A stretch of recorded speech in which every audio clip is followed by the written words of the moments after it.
They called it a joke. Her siblings rolled their eyes when their father left her a crumbling gas station instead of cash. "Take the 25K and walk away," they mocked. But the moment she found the brass key and unlocked the underground door, they realized she hadn't inherited junk. She'd inherited a 200 million secret that could destroy them. The fluorescent lights of Mel's diner flickered overhead as Carmen Rodriguez balanced 3 plates of scrambled eggs and hash browns along her forearm. Her uniform was spattered with small stains from a double shift that had begun at 5 a.m. Dark circles shadowed her eyes, but she maintained a warm smile for her customers. "Order up for table 7, she called, sliding the plates in front of a family of tourists. "Can I get you folks anything else?" The father glanced up from his phone. "We're good," he said. Carmen nodded and moved to her next table, checking her watch. 2 more hours until her shift ended, and then she had to pick up the twins from school. Mia and Luna were 12 now, bright girls with their father's dark eyes and her own stubborn determination. The thought of them gave her strength when her feet ached and her back screamed from hours of carrying heavy trays. As she refilled coffee cups, her phone vibrated in her pocket. Normally, Carmen wouldn't check it during her shift, but the twins' school appeared on the screen. With a quick apology to her table, she stepped away to answer. "Ms. Rodriguez? This is Principal Gaines. I'm calling about Luna." Carmen's heart sank. "Is she all right?" "She's fine physically, but there was an incident with another student. Apparently, there were some comments made about your living situation." Luna responded rather forcefully. Carmen closed her eyes. "She hit someone?" "No, but her verbal response was quite colorful. We need you to come in for a meeting. I'm working a double shift today. Could we?" "Ms. Rodriguez, this is the 3rd incident this month." Carmen glanced at her manager, who was already giving her a disapproving look. "I'll be there in 30 minutes, she said, knowing this would cost her dearly, both in lost wages and her boss's goodwill. After a tense conversation with her manager, Carmen hurried to her car, a 15-year-old sedan with peeling paint and a passenger door that sometimes refused to open. As she drove to the school, her phone rang again. The screen displayed Marcus, her brother's name. She hesitated before answering. Conversations with her brother rarely brought good news. "Hello?" she said, putting him on speaker. "Carmen, where are you? I've been trying to reach you all morning." Marcus's voice was sharp and patient. "I'm working, Marcus. Some of us have jobs that don't come with assistants to answer our phones." He ignored the barb. "Dad's attorney called. They've scheduled the will reading for tomorrow at 2 p.m. Carmen's grip tightened on the steering wheel. It had been 6 weeks since her father's heart attack. 6 weeks of grief that she'd had to push aside to keep food on the table and a roof over her daughters' heads. Roberto Rodriguez had been her anchor, the one person in her family who never made her feel less than. Now he was gone, and the wound still felt fresh. "I have a shift tomorrow," she said. "Cancel it," Marcus replied. "This is important, Carmen. The whole family will be there." By the whole family, Carmen knew he meant himself, their sister Victoria, and their respective spouses, the successful branches of the Rodriguez family tree, not her ex-husband Derek, who had left her for his secretary 3 years ago, and now lived in a lakeside condo while she struggled to make rent on a 2-bedroom apartment. "I'll try," she said finally, "but I can't promise anything." Marcus sighed, the sound crackling through the car's speakers. "This is exactly why Dad worried about you. You never prioritize the right things." Before Carmen could respond, he continued, "Victoria and I have been handling all the funeral arrangements, the estate paperwork, everything, while you've been, what, serving pancakes? The least you could do is show up for the reading." Carmen pulled into the school parking lot, her hands shaking with a mixture of anger and hurt. "I'll be there," she said. "I have to go." She ended the call before Marcus could say anything else, taking a moment to compose herself before heading into the school. This was her reality now, racing between work and her daughter's needs, enduring her siblings' condescension, and grieving alone for the father who had been her only ally. The meeting with Principal Gaines went as expected. Luna sat stone-faced in the corner while the principal expressed concerns about her adjustment difficulties. The other student, a girl named Brittany whose mother headed the PTA, had reportedly commented that Luna's clothes were probably from a dumpster. Luna responded by saying some very inappropriate things about Brittany's character and parentage. The principal explained, his expression stern. Carmen looked at her daughter, whose chin was raised defiantly despite the tears shimmering in her eyes. "I understand that Luna's response wasn't appropriate," Carmen said carefully, "but it sounds like Brittany was bullying her about our financial situation." Principal Gaines cleared his throat. "We're speaking with Brittany's parents as well, of course, but given Luna's pattern of outbursts, we're recommending counseling. Counseling they couldn't afford, another expense to somehow squeeze from her already stretched budget. We'll work on it at home," Carmen promised, placing a hand on Luna's shoulder. As they walked to the car, Luna finally spoke. "I'm not sorry," she said, her voice small but determined. "She says that stuff all the time." Carmen unlocked the car. "I know it's hard, but we can't let people like that see they've gotten to us.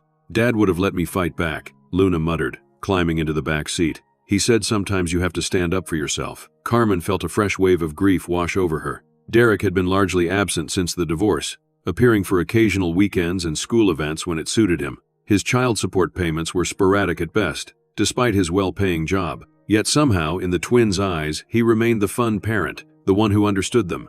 Your father says a lot of things, Carmen replied, keeping her voice neutral. But he's not the one dealing with phone calls from the school. Luna fell silent, staring out the window as they drove back to their apartment. Mia would be waiting for them, probably hungry and worried about her sister. Carmen would have just enough time to make them a quick dinner before heading back for the evening shift she'd abandoned. More hours lost, more income they couldn't afford to miss. As they turned onto their street, Carmen spotted a sleek black SUV parked in front of their building. Her sister Victoria stood beside it, impeccably dressed in a designer suit, sunglasses perched on her perfectly highlighted hair despite the cloudy day. What's she doing here? Luna asked. Carmen parked and braced herself. Victoria rarely visited their apartment, and when she did, it was never without purpose. Tia Victoria, Luna called as they approached, her tone suddenly bright. Carmen recognized the act. Luna knew that appearing happy and well-adjusted would irritate Victoria, who seemed to expect them to be visibly suffering at all times. Victoria removed her sunglasses, revealing expertly applied makeup that concealed any evidence that she too had lost her father 6 weeks ago.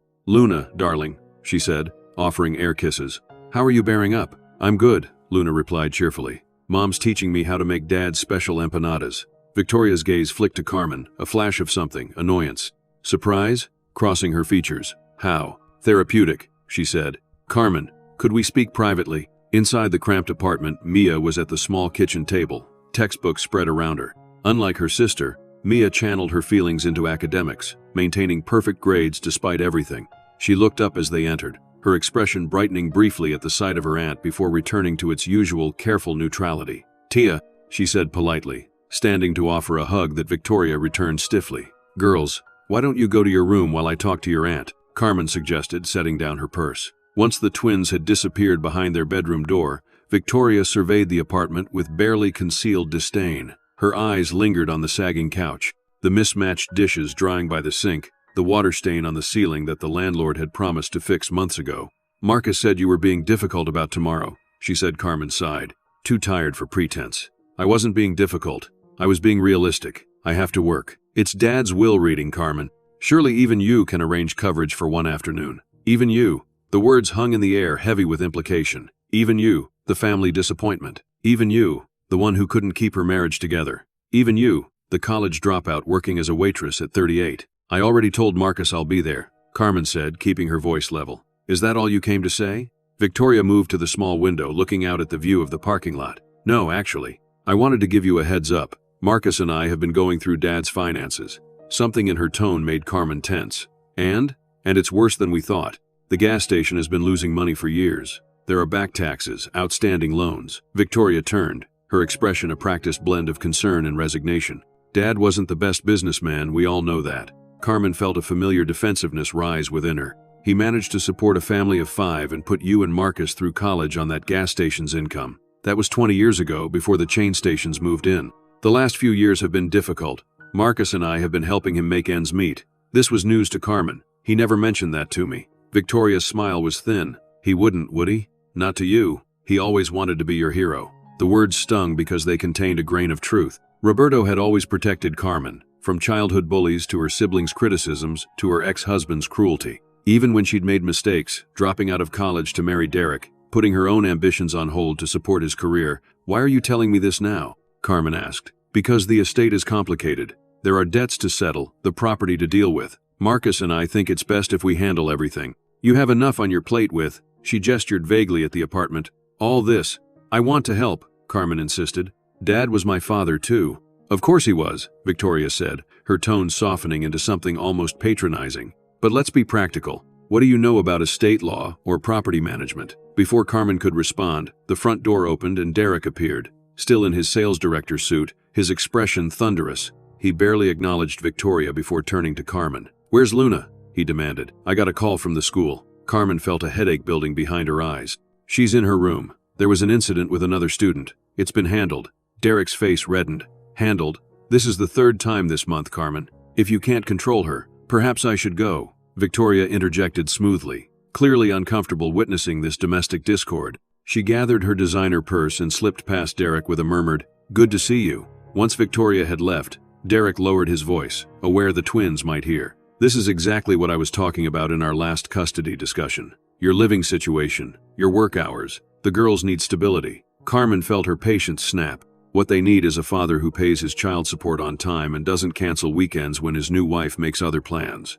Derek's jaw tightened. "Stephanie and I have a lot of social obligations. And if you'd accepted the promotion they offered you at the insurance office instead of quitting." "I quit because they expected me to work 60-hour weeks for barely more than I make now, with no flexibility for the girls' schedules." Carmen cut him off. Derek had never understood why she couldn't just make it work, the way other divorced mothers did. He conveniently forgot that those women often had family support, reliable co-parents, or exes who actually paid their court-ordered child support. Derek glanced at his watch. "I have a dinner meeting. Tell Luna I expect better behavior. And Carmen," he added, his voice dripping with condescension, "try to get it together. For the girls' sake." After he left, Carmen leaned against the closed door. She should be getting ready for her evening shift, not dealing with family drama. But bills waited for no one, especially single mothers with twins and unreliable child support. The bedroom door cracked open and Mia peered out. "Is Dad gone?" Carmen nodded, attempting a smile. "He had a meeting. Come on out, both of you. I need to make you dinner before I go back to work." As she pulled pasta from the cupboard, Luna emerged, her expression stormy. "I heard him. He thinks we should live with him and Stephanie." "He didn't say that," Carmen replied. "He doesn't even want us there," Mia said quietly. "Stephanie calls us the baggage when she thinks we can't hear." Carmen paused in filling the pot with water. "She what?" Luna nodded. "Last time we stayed over, she told her friend on the phone that she was stuck with the baggage for the weekend. That's why I don't want to go there anymore." This was new information, and it made her blood boil, but she forced herself to remain calm. "I'll talk to your father about it." "No," both girls said in unison. "He'll just deny it," Mia explained.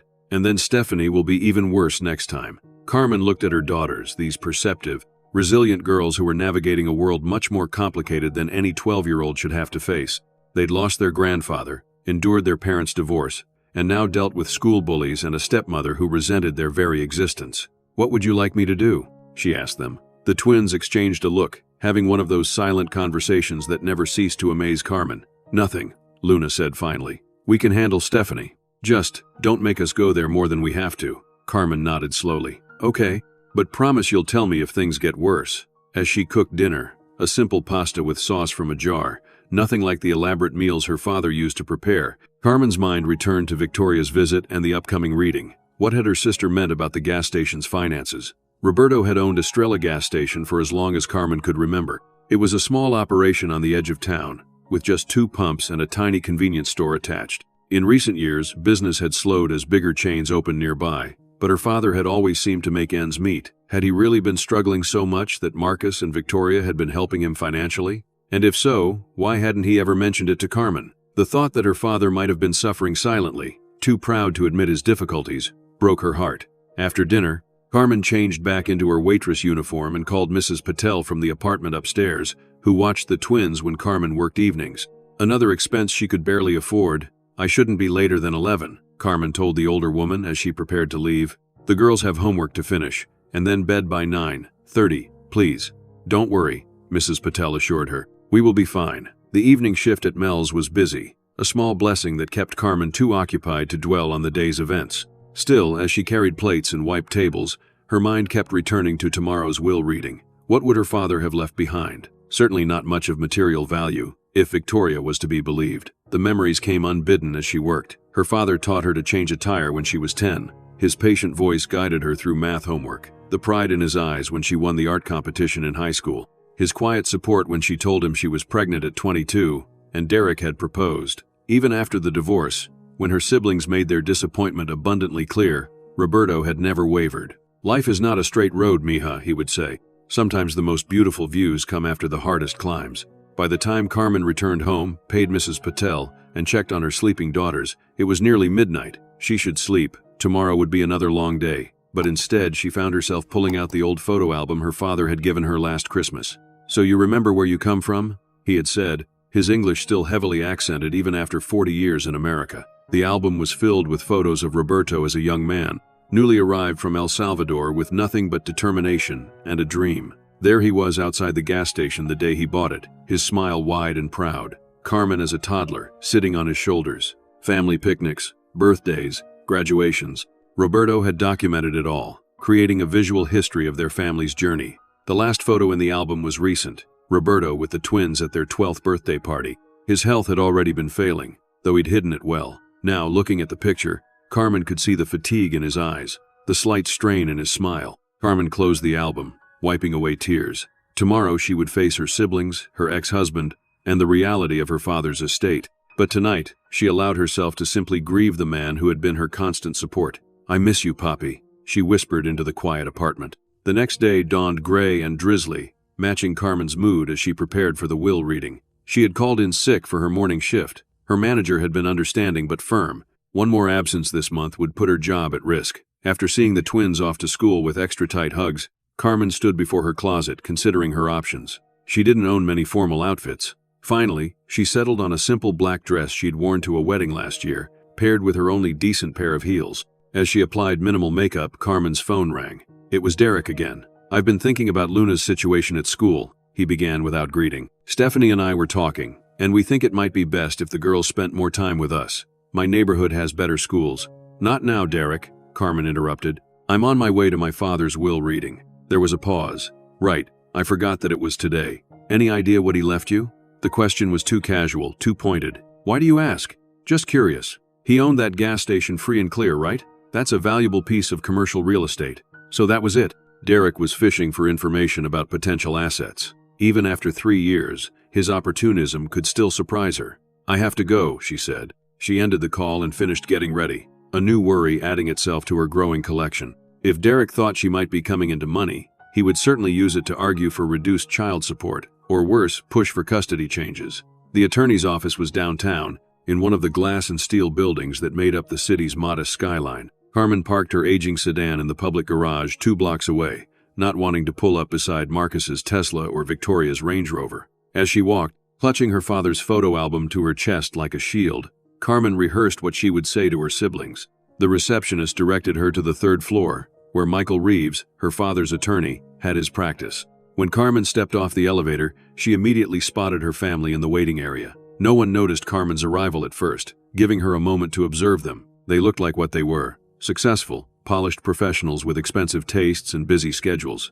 Marcus had inherited their father's height and broad shoulders, but none of his warmth. Victoria had their mother's delicate features, set in a perpetually judgmental expression. It was Marcus who spotted her first. "Finally," he said, checking his watch. Victoria looked up, her eyes cataloging Carmen's outfit in a fraction of a second, the slight tightening of her lips indicating her assessment. "Carmen, you look rested." Before Carmen could respond, a door opened, and Michael Reeves appeared. He was in his 60s with silver hair and kind eyes behind wire-rimmed glasses. He had been Roberto's friend as well as his attorney. "Carmen," he said warmly, stepping forward to embrace her. "It's good to see you." The simple kindness nearly broke through